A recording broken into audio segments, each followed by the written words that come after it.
berdoa terlebih dahulu. Sikat berdoa. Berdoa mulai.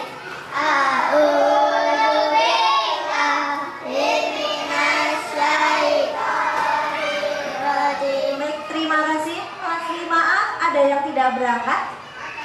Siapa? Doni. Biasanya kan kita di pagi hari ngapain? Berdoa, terus Menyanyi. Yuk kita berdiri dulu, kita menyanyi lagu nasional. Siapa yang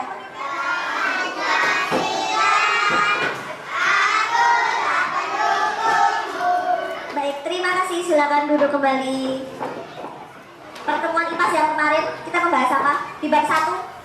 silakan dibuka bab 2. Bab 2 ini nanti kita masuk ke rantai makanan. Nah, tujuan pembelajaran kita hari ini, kita nanti akan menganalisis hubungan antara makhluk hidup yang berkaitan dengan makanan dalam bentuk rantai makanan. Kemudian akan mengkategorikan peran makhluk hidup pada rantai makanan itu seperti apa. Kita akan belajar di topik A, yaitu memakan dan dimakan.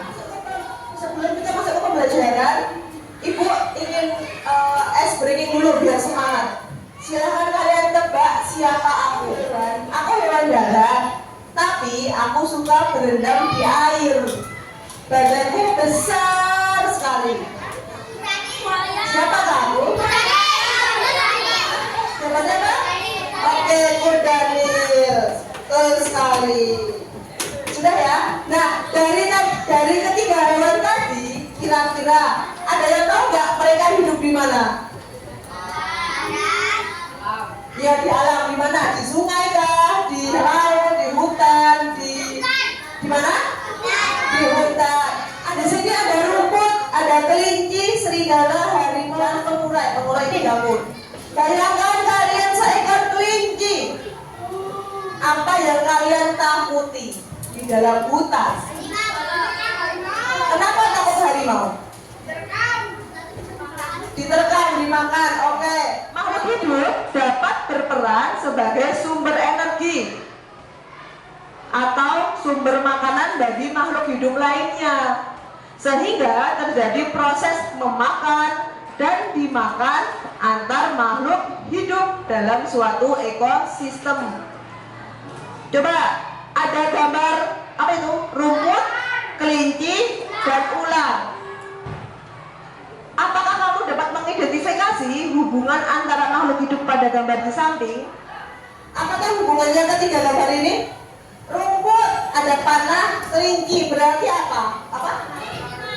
Kelinci memakan rumput, bisa tidak? Bisa. Terus ada kelinci dipanah ular, berarti ular makan kelinci atau kelinci dimakan ular. Nah, ini disebut rantai makanan. Rumputnya itu sebagai produsen atau makhluk hidup yang menyediakan makanan.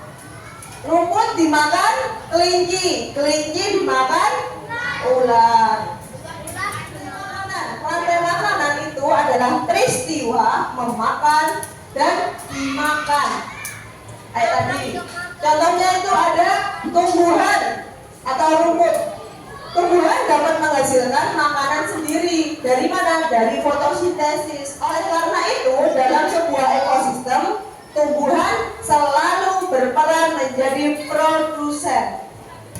Tumbuhan selalu berperan menjadi produsen. Tidak ada tumbuhan yang berperan menjadi konsumen. Yang kedua, itu ada gambar kelinci. Kelinci memakan tumbuhan untuk mendapatkan energi. Nah, biasanya konsumen tingkat 1 itu adalah hewan pemakan tumbuhan atau namanya apa? Herbivora. Coba pemakan tumbuhan hewannya apa saja? Kelinci, terus kambing, kerbau, sapi. Berarti konsumen tingkat 1 itu hanya yang bisa memakan tumbuhan saja, tidak bisa memakan daging. Biasanya kebanyakan seperti itu. Kemudian yang konsumen tingkat 2 atau itu ada di situ ada gambar ular. Ular merupakan predator atau pemangsa. Dan biasanya ini yang pemakan daging atau karnivora. Apa saja binatang pemakan daging? Harimau, hiu. Konsumen paling akhir disebut sebagai puncak dari rantai makanan. Biasanya ini karnivora atau omnivora. Apa tuh omnivora itu? Pemakan segalanya. Setelah konsumen puncak tadi mati, terus kemana? Apakah rantai makanannya terputus? Tidak. Nah, di sini ada yang namanya jamur atau yang disebut dengan dekomposer. Nah, ketika tadi ada gambar rumput, terus rumput dimakan kelinci, kelinci dimakan ular. Nah, ular mati terus mana? Dimakan siapa? Dimakan jamur. Kapan bisa memakan jamur? Ketika ularnya mati, dia kan membusuk, kemudian diurai oleh dekomposer atau jamur. Jadi ini adalah yang paling akhir prosesnya. Dari 3 gambar tersebut ada tumbuhan, ada monyet, ada ular. Coba kalian bisa membuat rantai makanannya tidak? Coba yang pertama mana? Yang pertama tumbuhan, daun tengah, kemudian ulat. Ulat memakan daun atau daun dimakan ulat. Selanjutnya monyetnya apa? Monyetnya dimakan ulat. Ulatnya dimakan monyet.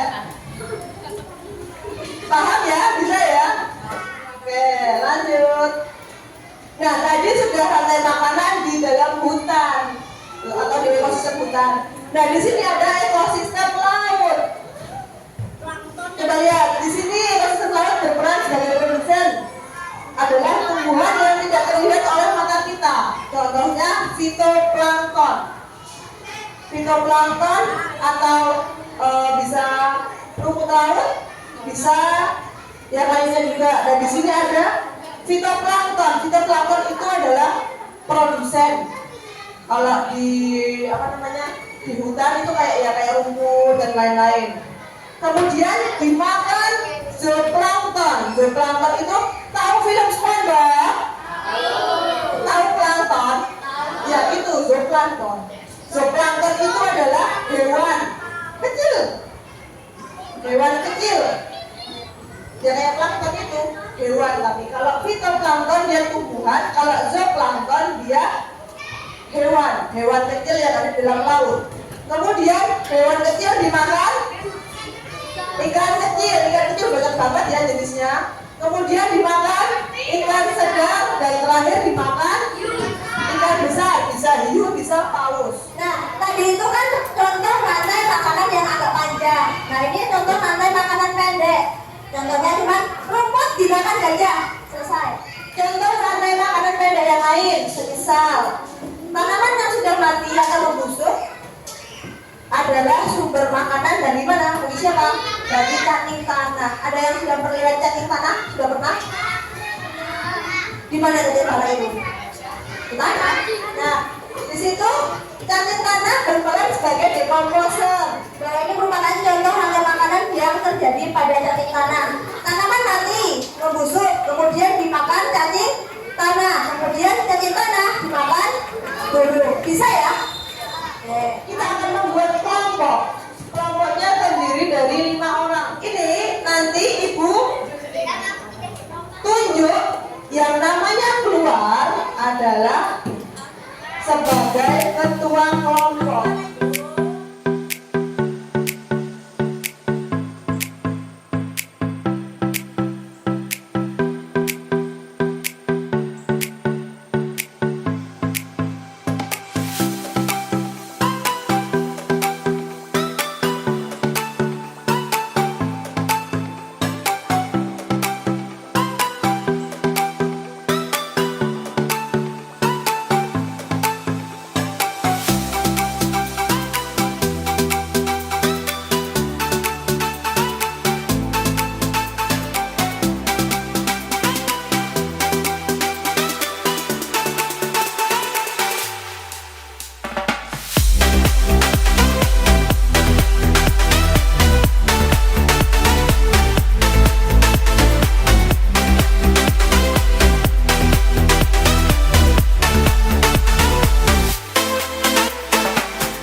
Konsumen puncak pada rantai makanan di samping ini apa? Zalika. Rantai apa? Konsumen puncak. A, B, C, D.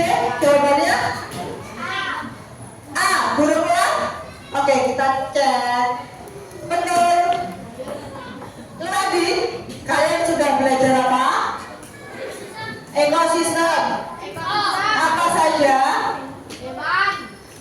Hewan apa? Kita tadi belajar apa? Rantai makanan. Halo, Pak Mas, senang tidak? Oke, tadi kita sudah belajar rantai makanan. Kalau produser itu contohnya apa? Halo. Produser itu apa? Rumput, terus tumbuhan. Konsumen tingkat 1. Contohnya apa? Belalang, terus kelinci. Pertemuan selanjutnya kita akan membahas tentang jaring-jaring makanan. Hampir sama seperti rantai makanan, tapi lebih banyak. Seperti ini. Ada lagi yang ditanyakan? Ada yang ingin ditanyakan? Sudah paham materi hari ini? Sudah paham? Oke, baik. Berhubung sudah jam 9.15, persiapan untuk istirahat. Silakan bukunya dimasukkan.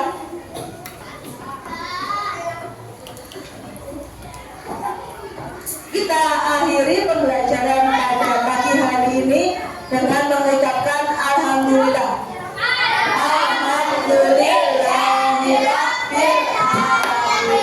Habis ini istirahat, kemudian setelah istirahat kita lanjut matematika.